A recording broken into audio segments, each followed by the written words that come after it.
मिथिलांचल का एकमात्र TV channel Mithila much news अब यूट्यूब पर भी। आप यूट्यूब पर मिथिला मच न्यूज सब्सक्राइब कर न्यूज के लिए रहे अपडेट। इसके अलावा पोर्टल पर www.mithilamachnews.com पर भी दिन भर की खबरें ब्रेकिंग के साथ। नमस्कार, मिथिला मच न्यूज के बुलेटिन में आपका स्वागत है। मैं हूं सीमा झा। नजर डालते हैं आज के प्रमुख खबर पर। भूमि विवाद को लेकर पीड़ित अधिवक्ता के भतीजा को कुख्यात अपराधी ने पिस्टल देकर फंसाने की कोशिश की। वही वरीय पुलिस अधिकारी की जांच में निर्दोष होने के बाद भी कुख्यात के साथ पीड़ित को जेल भेजा गया। मेडिकल कराने के दौरान भतीजा से मिलने गए अधिवक्ता की सहायक दरोगा ने पिटाई कर दी, जिसका लाइव वीडियो अधिवक्ता के दोस्तों ने बनाया है, जिसे पुलिस महकमा में हड़कंप मचा हुआ है। वही दूसरी ओर अधिवक्ता ने सहायक दरोगा अनिल कुमार के खिलाफ कोर्ट में प्राथमिकी दर्ज कराया है। बताते चले कि पूरा मामला लहड़ीसराय थाना क्षेत्र के बाकरगंज दारू भट्टी चौक के पास 2 अगस्त की रात भूमि विवाद में मारपीट को लेकर है, जिसमें अधिवक्ता मोहम्मद मनोवर इकबाल के भतीजा अल्लामा इकबाल को पुलिस ने गिरफ्तार किया। गिरफ्तार अधिवक्ता के भतीजा से मिलने आए अधिवक्ता के छोटे भाई मोहम्मद जावेद इकबाल अंसारी को भी पुलिस ने हाजत में डाल दिया। इसमें अभी तक जो जांच में सामने आया है, एक एएसआई और एक एडवोकेट के बीच में कुछ कहासुनी हुई और उसमें दिखाई दे रहा है कि जो पुलिस पदाधिकारी हैं वो जो बताए अनुसार वकील हैं, उनके साथ हाथापाई मारपीट कर रहे हैं। तो प्रथम दृष्टया देखते हुए इस मामले को एएसआई को निलंबित किया गया है और एसडीपीओ सदर को जांच कर 24 घंटे के अंदर रिपोर्ट देने के लिए कहा गया है और इसके बाद विभागीय जांच में स्पष्ट हो जाएगा पूरा मामला क्या है और उसके अनुसार अंतिम रूप से अनुशासनिक कार्रवाई की जाएगी। जिसके बाद अधिवक्ता का आरोप है कि पुलिस ने दूसरे पक्ष से मिलकर पिस्टल देकर भतीजा को फंसाने का प्रयास किया, लेकिन समय रहते डीआईजी छत्रनेल सिंह से अधिवक्ताओं ने मिलकर उचित जांच का आदेश डीआईजी से करवा लिया। आदेश पर गंभीरता से जांच किया गया तो हथियार दूसरे पक्ष के भूमाफिया के शूटर सूर्या का निकाला, जिसमें पुलिस ने गिरफ्तार कर जेल भेज दिया। वही पूरे मामले में लहड़ीसराय पुलिस की कार्यशैली पर सवाल उठाए है। भूमाफिया के साथ मिलकर अधिवक्ता के भतीजे को फंसाने का साजिश रचा गया था। इसी के खींच तथा अधिवक्ता के भतीजे को मारपीट के आरोप में जेल भेजने से पहले डीएमसीएच अस्पताल में मेडिकल के लिए ले जाने के क्रम में इलाज करवाने के लिए रुपए की मांग एएसआई अनिल कुमार के द्वारा करते हुए बुरी तरह पिटाई किया गया। बहुत सारा इंजुरी देखे हम शरीर पर, तो हम ही लोग बोले कि सर कम से कम इसका मेडिकल करवा लीजिएगा। तो अच्छा ठीक है, कल भेज देंगे। जब कल इमरजेंसी चला गया तो हम लोग फिर थाना पड़ा कि सर कहाँ गया है, इमरजेंसी गया इलाज करा। हम दोनों आदमी मोटरसाइकिल से वहाँ गए तो वहाँ देखते ही इसका भतीजा रोने लगा, बोला कि अबू हमको जो बहुत मारा है, गाड़ी में भी मारते लाया है, साला तुम पैसा लाओ, तुम्हारा मंगनी में इलाज करा साला, अब मारा है खूब बड़ी मारा, पैसा मांगता है। तब ये बोलने लगे मनोवर इकबाल कि भाई काहे मारे आप गार्जियन से पैसा मांगिए, हम आए हमसे पैसा मांगिए, आप इनसे क्यों पैसा मांगते हैं, उसको तो चोट लगा, उसको तो इलाज भी नहीं आप करा रहे हैं ठीक से, और ऊपर से जो है सो पैसा मांग रहे हैं। उसी पर इनको जो है सो धक्का एएसआई अनिल कुमार और तराक तराक मारने लगे। तो संजोग से इनका हाथ से हम पटाख से कैमरा अभी ले लिए मोबाइल, और हम पीछे से वीडियोग्राफी बनाए जो मारते हुए पब्लिक प्लेस में मारते हुए जो पूरा आया गया है, इसमें रिकॉर्ड है, तो ये भेजेंगे आपके मोबाइल पर रिकॉर्ड करके। क्या रीज़न क्या लगता है, मतलब कि रीज़न है कि साजिश के तहत ये किया गया था कि किसी तरह इसको जो है हरा दबाव बनावे, इतना दबाव बना दे, इतना दबाव बना दे कि जमीन कम से कम जो हम जो चाहते हैं वो करने के लिए तैयार हो जाए। थाना प्रभारी यही से हुआ था ये, और जमीन लिखवाना जी हाँ, सूर्या उसका जो है सो बुझे के शूटर है और वो हमेशा एक ही मर्डर नहीं किया है, अब एक मर्डर किया है और कई को चाकू मारा। अभी भी वो बंडा भगवर के कहाँ से घर में मार के 10 दिन पहले अभी जेल से निकला था, और उस आदमी को देखे थाना प्रमुख होते हुए इससे क्या निष्कर्ष निकाला जा सकता है। ये बताइए कि इनसे जो मामला वहीं भतीजा को खोजते अधिवक्ता डीएमसीएच पहुंचे और भतीजे की पिटाई की बात सुन शरीर पर पड़े निशान का मोबाइल से वीडियो बनाने लगे तो एएसआई ने दुर्व्यवहार किया और उसने जमकर धुनाई कर दी। इस पूरे हंगामे का वीडियो साथ गए अधिवक्ता के दोस्त ने बना लिया। वह दूसरी तरफ दरभंगा बार एसोसिएशन के अधिवक्ता मोहम्मद मनोवर ने एएसआई अनिल कुमार पर आरोप लगाते हुए कहा है कि जब वे अपने भतीजा से डीएमसीएच में मेडिकल जांच के लिए दौरान मिलने गए तो उनके साथ एएसआई ने दुर्व्यवहार किया और उसे जमकर धुनाई कर दी। वे बार बार अपने को अधिवक्ता होने का परिचय देते रहे, लेकिन एएसआई अनिल कुमार अनसुना करते हुए ताबड़तोड़ अधिवक्ता के चेहरे पर थप्पड़ चलाते रहे। अधिवक्ता इस मामले से आहत होकर वरीय पदाधिकारियों से भी फरियाद की। न्याय नहीं मिलने पर उन्होंने दरभंगा व्यवहार न्यायालय में एएसआई अनिल कुमार के खिलाफ FIR दर्ज किया। ये घटना हुआ कि हमारा छोटा भतीजा है अल्लामा इकबाल, उसको साजिश के तहत आबिद हुसैन उर्फ नन्हे बाबा जो भूमि माफिया हैं, साजिश के तहत अपराधी सूर्या मोहम्मद रियाज उर्फ सूर्या उर्फ राधे और मोहम्मद मुजम्मिल अंसारी के तहत मारपीट करके आर्म्स एक्ट में फंसाना चाह रहा था। जो थाना प्रभारी पूरी तौर से मिले हुए थे, पूरी तौर से। तो हमको पता चला तो सर हम छोटे भाई को भेजा कि जाके देखो वहाँ जाकर क्या हुआ है। तो वो फ़ौरन जो है छोटा भाई गया, इसलिए कि कोर्ट से जाने के बाद हम लोग थक जाते हैं सर। तो थके हुए थे तो छोटे भाई मोहम्मद जावेद इकबाल को भेजा कि जा करके देखो थाना पे क्या मामला थे। तो वहाँ गया तो उसको भी कस्टडी में रख लिया। कस्टडी में रखने के बाद सुबह में हम 6:30 बजे थाना पे गए हैं। तो जो अपराधी सूर्या है वो थाने पे बरस कर रहा था। हम कहा कि यहाँ क्यों आया, किस लिए आया है? तो कह रहा कि ये मेरा जगह, हमको पनाह दिए हुआ है थाना प्रभारी, इस तरह से बोल करके। तब हमने वीडियोग्राफी करना शुरू किया सर। तो वीडियोग्राफी आपके पास भेज रहे हैं सर, आपको मिल जाएगा। उसके बाद सर फिर उसके बाद DIG साहब से हम मिले। DIG साहब ने फ़ौरन DSP साहब को फ़ोन किए। DSP साहब फ़ौरन इंक्वायरी किए सर। हम ज़िंदगी भर एहसान DIG साहब का और DSP साहब का नहीं भूल सकते हैं, जो एकदम दूध का दूध पानी का पानी कर दिए सर। हाँ, दूध का दूध पानी का पानी कर दिए और इंसाफ मिला सर, इंसाफ मिला। नहीं तो जितना अपराधी है सर भूमि माफिया आबिद हुसैन अंसारी उर्फ नन्हे बाबा, घटना कुछ नहीं घटी, फंसाने की साजिश थी। कुछ नहीं हुआ था। जिस दिन घटना घटी है 2 तारीख को, उसके एक दिन। गौरतलब है कि सारे घटना का वीडियो बनाने वाले अधिवक्ता सुधीर कुमार ने कहा कि उन्होंने खुद से यह वीडियो बनाया है। ये एक अधिवक्ता ले गाल पर तमाचा नहीं बल्कि न्यायपालिका पर तमाचा है। इस मामले में ASI अनिल कुमार के खिलाफ कार्रवाई हो और उसे निलंबित किया जाए। वहीं जब पुलिस के द्वारा अधिवक्ता की पिटाई के बारे में जिला के SSP बाबूराम से उनका बयान लेना चाहा तो उन्होंने पूरे मामले पर कुछ भी बोलने से इनकार कर दिया। नगर थाना पुलिस के द्वारा एक युवक जो 2017 के कांड संख्या 187 में नामजद था, उसे शुक्रवार को गिरफ्तार कर जेल भेज दिया गया। बता दें कि यह युवक सोनू मंडल है, जो सेनापत मोहल्ले का रहने वाला है, जिस पर दहेज हत्या का मामला दर्ज था।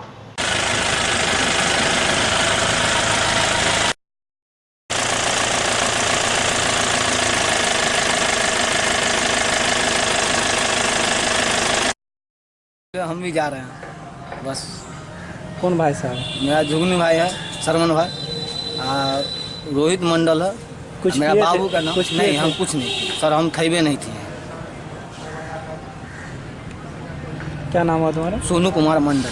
कहाँ घर होगा? सेनापत मोहल्ला। पिताजी का? पिताजी का महेश मंडल।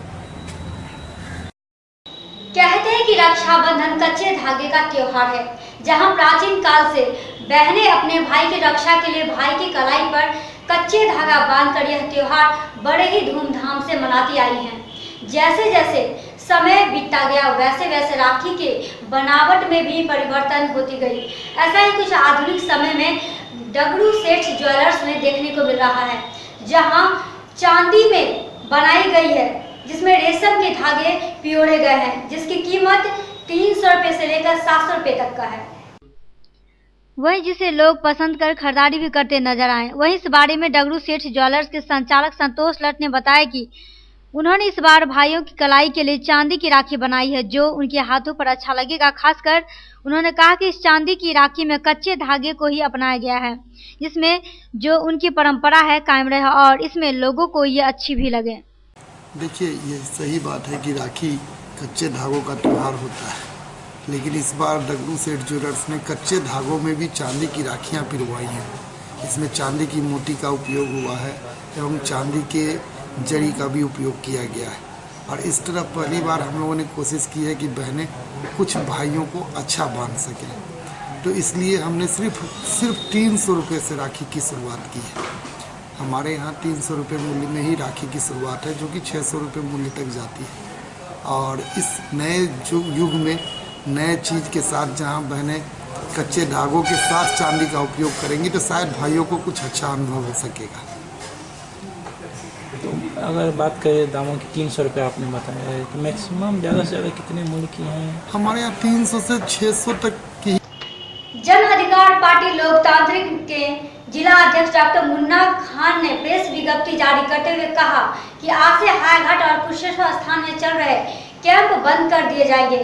तो वहीं दूसरी तरफ हायाघाट के सिरनिया बांध पर भी स्थापित बाढ़ पीड़ितों के साथ डॉक्टर मुन्ना खान एवं हायाघाट प्रखंड अध्यक्ष सनाउल्लाह खान सहित कई कार्यकर्ताओं ने बाढ़ पीड़ितों के साथ बैठकर खाना खाते नजर आए, ताकि समाज में यह मैसेज जा सके कि जो दुख की घड़ी में खड़ा होता है वही अपना होता है, ना कोई जात ना कोई धर्म, मानवता बचाना ही सबसे अच्छा और सच्चा धर्म है। यहाँ तो कि पार्टी के संरक्षक सह पूर्व सांसद पप्पू यादव दरभंगा के हनुमाननगर हायाघाट कुशेश्वर स्थान पूर्वी के अंतर्गत आने वाले बाढ़ग्रस्त इलाके का दौरा करते रहे हैं और बाढ़ पीड़ितों को आर्थिक मदद और आवाजाही के लिए मुफ्त में नाव भी उपलब्ध कराते रहे हैं। हायाघाट प्रखंड के अंतर्गत आने वाले सिरनिया, नौटोला, सहरा हायाघाट पश्चिमी गांव जो पूरी तरह बाढ़ के पानी से ग्रस्त है, वहां के लोग सिरनिया बांध पर विस्थापित हो गए। वहीं पर जिलाध्यक्ष डॉक्टर मुन्ना खान एवं हायाघाट प्रखंड अध्यक्ष सनाउल्लाह खान की अगुवाई में पिछले 6 दिनों से नाश्ते और खाने का इंतजाम मेगा कैंप लगाकर किया गया है। आप लोगों ने इस बाढ़ रिवित में क्या कहते हैं खाना बंटवाया और खुद खाया भी, कैसा लगा आपको? ऐसा है मेरे भाई, मैं प्रेस के माध्यम से बताना चाहता हूँ कि अगर कि हर इंसान अपने आप किसी तरह किसी भी आपदा में सामने आ जाए तो मुझे नहीं लगता है कि किसी भी इंसान को दुख पहुंचाने की जरूरत है, वो अपने आप को दुखी महसूस करेगा। दूसरी बात है कि जनता पार्टी लोकतांत्रिक के जो हमारे राष्ट्रीय अध्यक्ष हमारे संजय पप्पू यादव जी, मतलब फूड पैकेट से, तिरपाल से, मेगा कैंप लगा के, स्वास्थ्य कैंप लगा के लोगों के दुख को बांटने की कोशिश करते हैं। हम उनका धन्यवाद देते हैं और खास के हम अपने हायाघाट प्रखंड अध्यक्ष महोदय का, सनाउल्लाह खान साहब का, जिन्होंने बिल्कुल एक समझा जाए कि युद्ध स्तर पे इस कैंप को चलाया और कंटिन्यू चला रहे हैं, जहाँ पर लोग 1000 से 1200 लोग कंटिन्यू खाना खा रहे हैं, नाश्ता कर रहे हैं। ये धन्यवाद के पात्र हैं और मैं ये चाहूँगा, ये एक सीख है और दूसरी पार्टियों के लिए, पार्टी वालों के लिए, वो लोग जो लोग निष्ठा और ईमानदारी से काम करना चाहते हैं और इस पार्टी में आए, इस पार्टी से जुड़कर ईमानदारी से काम करें। आप कुछ कहना चाहेंगे? जिलाध्यक्ष डॉक्टर अब्दुल सलाम और मुन्ना बाबू से मैं पूरी तरह सहमत हूँ। जिस तरह हम जिस देश में रहते हैं, हमारा देश हिंदुस्तान, और हिंदुस्तान में जितने नागरिक हैं वो हम तमाम लोग, हिंदू, मुसलमान, सिख, ईसाई, छोटे बड़े, मगर जब विपदा आती है तो जो लोग ये सोचते हैं कि हम बहुत बड़े हैं, उनको भी बिजली का, खाने का, पानी का जरूरत पड़ता है। अगर किसी शहर में अगर बिजली चली जाती है तो एहसास होता है मोटर बंद हो गया, एसी बंद हो गया, तो वो अपने आप उस वक्त जरूर सोचते हैं कि मैं अभी कहाँ हूँ। तो उस तरह जो गांव में, क्षेत्र में रहने वाले लोग हैं, जहाँ आपदा आती है वहाँ के लोग उस आपदा की घड़ी में कैसे अपना जीवन व्यतीत करते हैं, अगर उनके बारे में लोग सोचने लगे और उनके हाथ को मदद करने के लिए जिस तरह हमारे जन अधिकार पार्टी के संरक्षक माननीय पूर्व सांसद मधेपुरा पप्पू यादव जी लगातार बाढ़ प्रभावित क्षेत्रों में अपना हाथ बढ़ा रहे हैं, लोगों की सेवा के लिए निकले हुए हैं, अपना सब कुछ लगाए बैठे हैं। अगर हमारे हिंदुस्तान के हर नेता, हमारे बिहार के हर नेता, हमारे हिंदुस्तान की सरकार, अगर बिहार की सरकार, हमारे बिहार के जितने भी पार्टी के जिला अध्यक्ष हैं, जितने भी पार्टी के प्रखंड अध्यक्ष हैं, अगर इसी तरह युद्ध स्तर में अपने अपने क्षेत्रों में अगर जहां प्रभावित है वहां अगर निकल जाए तो एक भी पेट भूखा नहीं सोएगा। तो यही प्रयास है, यही जगाने की कोशिश है। हम लोग कोई वोट की राजनीति नहीं कर रहे हैं, हम लोग सेवा की राजनीति कर रहे हैं और हमारा बस एक ही कहना है, गरीबों का माधव पप्पू यादव। अखिल भारतीय विद्यार्थी परिषद के द्वारा शुक्रवार को एमएमटी महाविद्यालय पर्यावरण को बचाने के उद्देश्य वृक्ष लगाओ पर्यावरण बचाओ कार्यक्रम का संगोष्ठी आयोजित किया गया। इस संगोष्ठी में महाविद्यालय प्राचार्य डॉक्टर उदयकांत मिश्रा ने कहा कि विश्व में सबसे बड़ी समस्या दूषित पर्यावरण, पेड़ों का कटाव एवं गंदी नदियां आदि है। वहीं संगोष्ठी में अपना विचार रखते हुए विभाग संगठन मंत्री हेमंत मिश्रा ने कहा कि मानव को सांस लेने के लिए साफ हवा की जरूरत होती है। आजकल के आधुनिक वैज्ञानिक युग में जैसे जैसे हम नए आविष्कारों की खोज करते रहे हैं, उसी तरह हमारा पर्यावरण भी दूषित हो रहा है।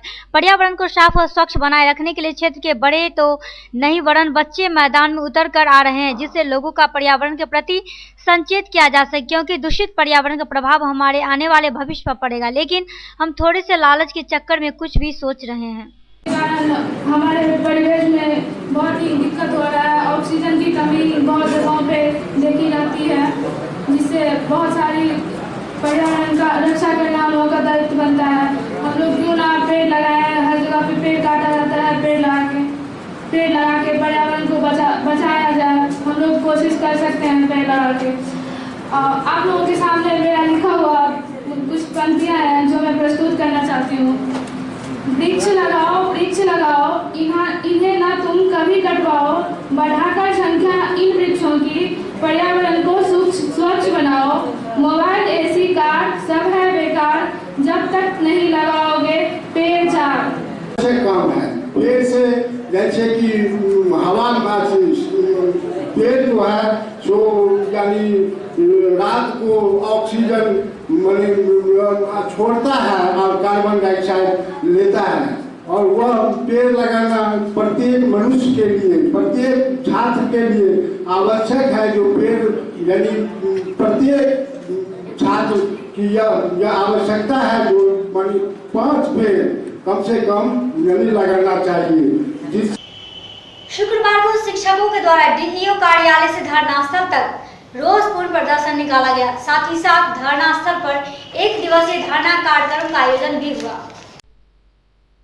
वहीं दूसरी तरफ शिक्षकों का कहना था कि शिक्षकों के द्वारा धरना के माध्यम से मांग की गई है कि उन्हें सामान्य कार्य के बदले समान वेतन मिलनी चाहिए। साथ ही साथ शिक्षकों को गैर शैक्षणिक कार्यों में लगाया जाता है, जिससे पठन पाठन अवरुद्ध होती है। इन्हीं 2 मांगों को लेकर सभी शिक्षकों ने 1 दिवसीय धरना दिया। इस मौके पर कई लोग मौजूद थे।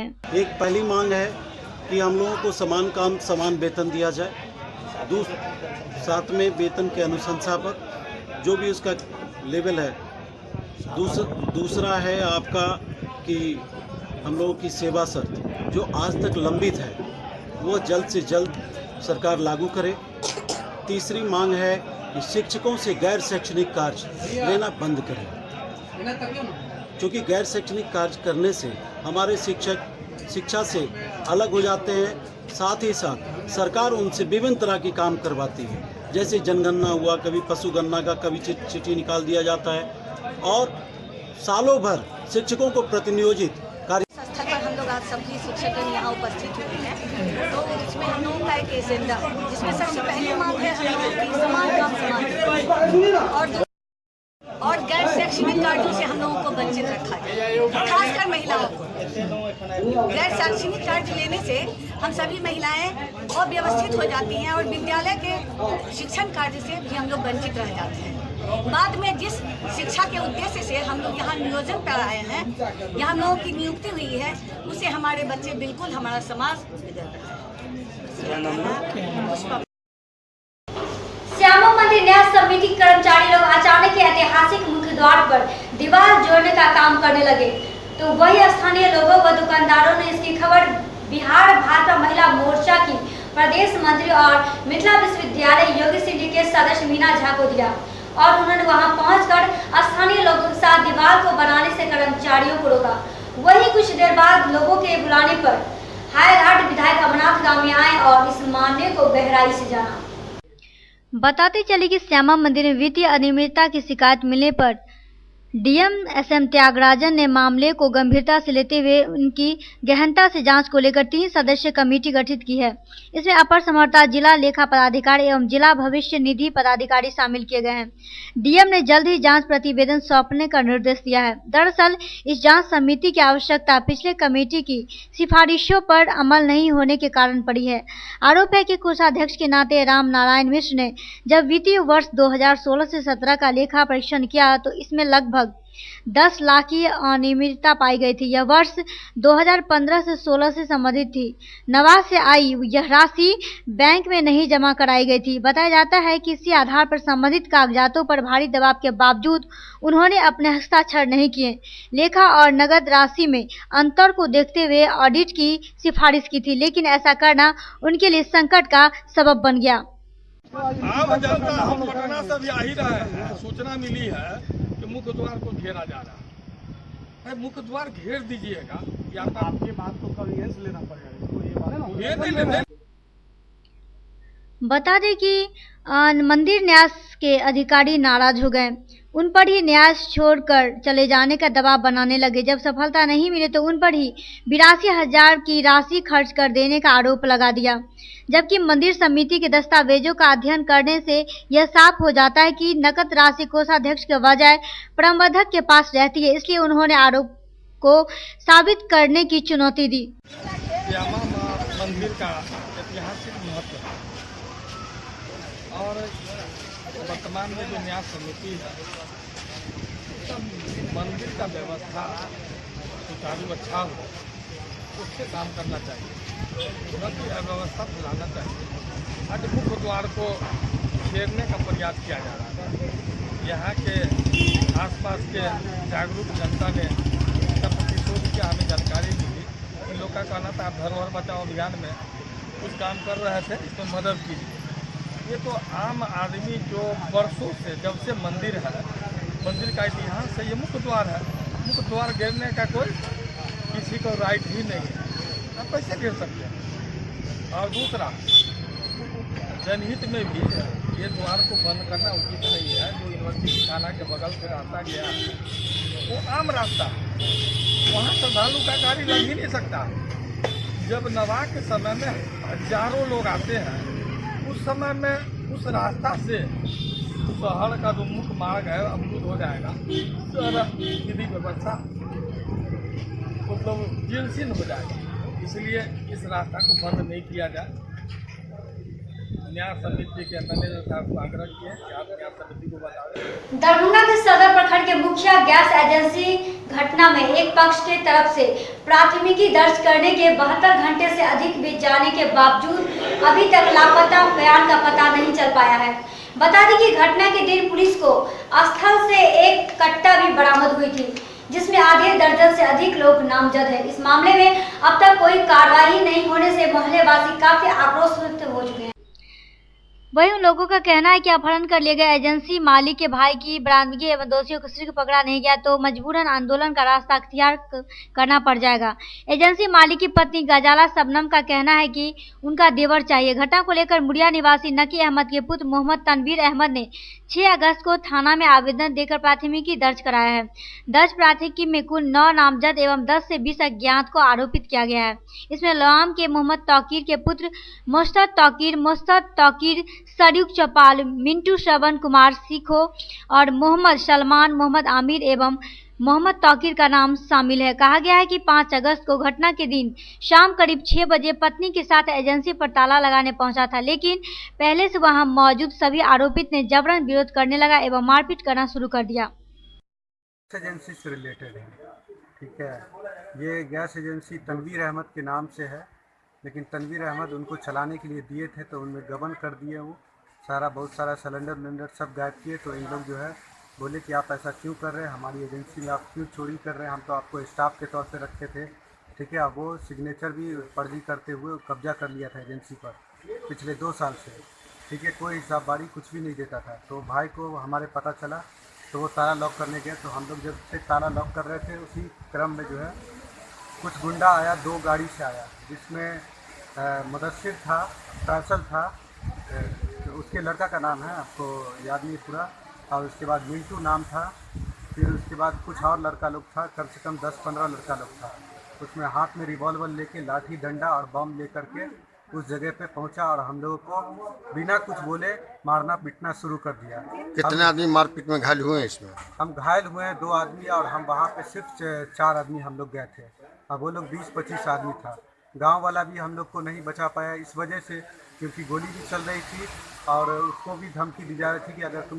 बिहार में शराबबंदी के बावजूद भी शराब बेचना और पीना कोई जुर्म नहीं है, क्योंकि शराब कारोबारी खुलेआम शराब को बेच रहे हैं।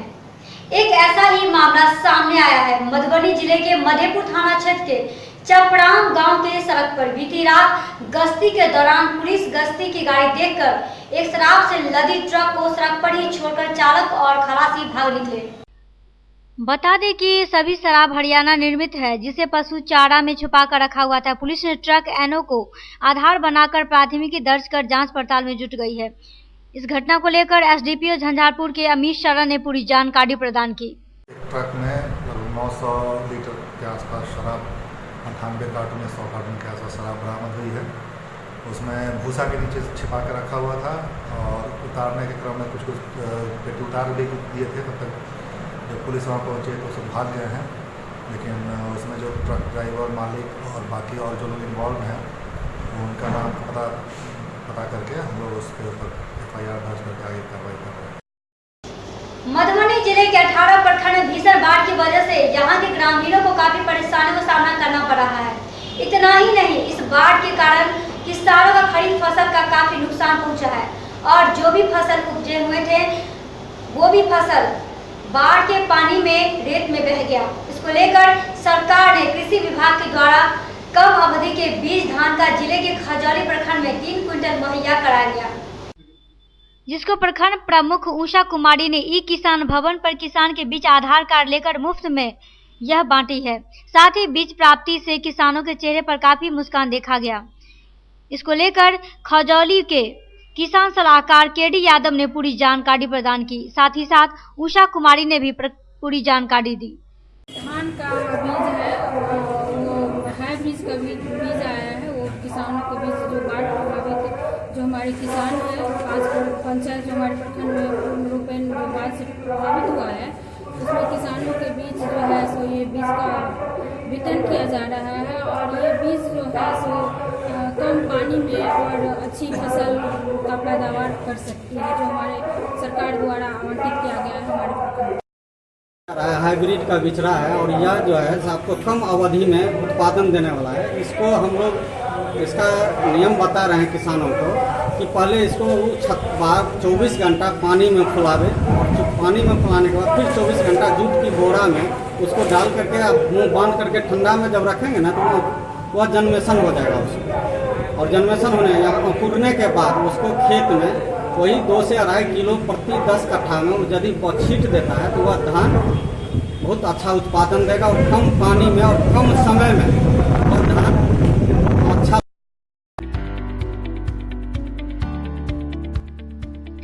SM रेजेंसी AC, वाईफाई एवं आधुनिक सुविधा से सुसज्जित हर एक कक्ष या सहित बेकरी के कई आइटम उपलब्ध। स्वादिष्ट फैमिली रेस्टोरेंट आपके स्वाद पर वर्षों से खरा। आपकी संतुष्टि हमारा विश्वास, अवश्य पधारें। Gurukul public school, TBDC road, Laheriasarai, Darbhanga. अनुभवी एवं भारत के अलग अलग प्रांत से शिक्षक शिक्षिकाओं द्वारा प्ले से 10वीं कक्षा तक CBSE पैटर्न से पढ़ाई की व्यवस्था। लड़के एवं लड़कियों के अलग अलग छात्रावास की उत्तम व्यवस्था, जो छात्रों के लिए अलग से पढ़ाई की व्यवस्था। स्कूल एडमिशन और डे बोर्डिंग के लिए जल्द संपर्क करें। Gurukul public school.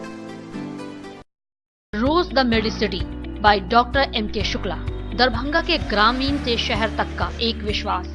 Rose the Medicity, emergency, शिशु एवं सामान्य के साथ हर चिकित्सीय व्यवस्था। संपर्क करें। Rose the medicity, Digghi west, Misartola, Darbhanga. Hospital, Mithilanchal का गौरव। आउटडोर में विशेषज्ञ चिकित्सकों की सुविधा। गंभीर मरीजों के लिए हाईटेक इमरजेंसी, हर सुविधाओं से लैस। Paras hospital, VIP road, Alalpatti, Darbhanga. Don Bosco school, BB Pakar, Darbhanga. CBSE 10+2 नई दिल्ली द्वारा मान्यता प्राप्त विद्यालय। सभी विषयों की कॉन्सेप्ट आधारित कक्षाएं। बच्चों के लिए छात्रवृत्ति की व्यवस्था। विज्ञान प्रयोगशाला, कंप्यूटर लैब एवं स्मार्ट क्लासेस की व्यवस्था। प्रारंभ, जल्द संपर्क करें। Don Bosco school, BB Pakar, Darbhanga.